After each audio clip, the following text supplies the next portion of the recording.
घेऊ ना तुम्हाला कुठे मॅसेज काय नंबर टाकणार या पोराला तर मारलं साहेब सेफ करून नाही काय करू मी याला नाहीच मारलं याला लईच मारलंय पुरं मारलं किसारी आणली पुरं काय मारलं 20 कडे गुंडी पडली याला मारलं पण त्या पोराला काय केलं काय लोक आमच्या संबंध असे करायला लागले लहान लहान लेकरं आमचे नुसते रडायला लागले बघा लाईट करायला ते मारलं साहेब सगळ्याला मारलं मुलीला नेलं सगळ्याला नेलं दंडक जाणार हे बघा इथं बघा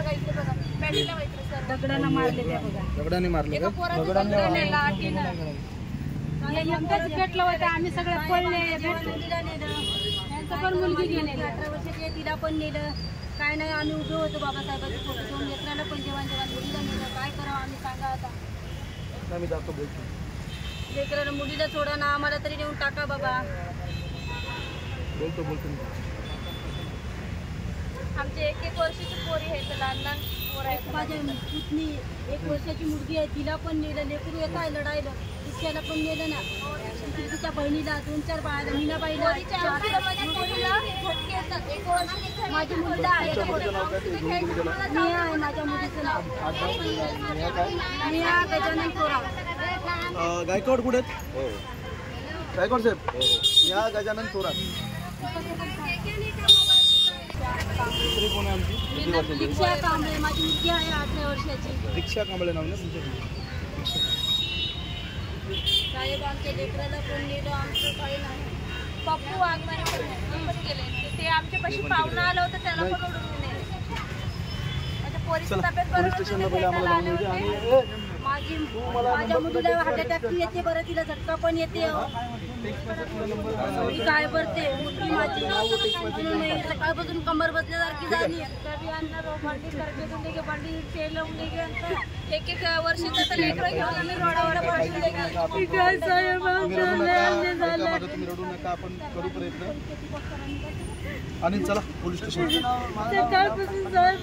नेऊन टाकलं माझा जीव राहते तुम्ही ताई अजिबात रडू नका तुम्ही काळजी करू नका ऐका तुम्ही शांत बसा तुम्ही सगळे लेकरं दिसायले साहेब माझी मुलगी दिसायला मला सकाळपासून तुम्ही काही काळजी करू नका तुम्ही ताई माझे काय नाही मी आता मला काय करू नका जरा यांची काळजी घ्या आणि पहिले आपण पोलीस स्टेशनला जाऊ देऊ चला ताई तुम्ही जरा शांत त्यांना बसा ताई तुम्ही शांत बसा तुम्ही ताई शांत बसा बसा काय काळजी करू नका माझा नंबर त्याच्याकडे दिलेला आहे पुराकडे केलं तर त्याच्या समोर आम्ही गेलं म्हणून बोलत होतं नाही तुम्ही काळजी करू नका जयभीमनगर पवई येथील गोरगरिबांच्या झोपड्या हिरानंदानीच्या सांगण्यावरून मुंबई महापालिकेच्या अधिकाऱ्यांनी तोडण्याचं काम केलं भर पावसामध्ये आता यांचं कुटुंब उड्यावर पडले आता ही गोरगरीब लोक जातील कुठं खऱ्या अर्थानं इथले प्रशासकीय अधिकारी हिरानंदानी सारख्या बिल्डरची दलाली करतात की शासनाचं काम करतात या घटनेचा तीव्र शब्दात निषेध करतो आणि स्वतःचं घर वाचवण्यासाठी स्वतःचा निवारा वाचवण्यासाठी इथल्या गरिबाच्या मुलांनी लढा दिला संघर्ष केला म्हणून त्यांच्यावरती खोट्या केसेस दाखल करणाऱ्या पोलीस प्रशासन व्यवस्थेचा सुद्धा मी जाहीर शब्दात निषेध करतो शासनाने याची योग्य ती दखल घ्यावी नाहीतर महाराष्ट्रामध्ये आंबेडकरी चळवळीतला आंबेडकरी समाज आंबेडकरी चळवळ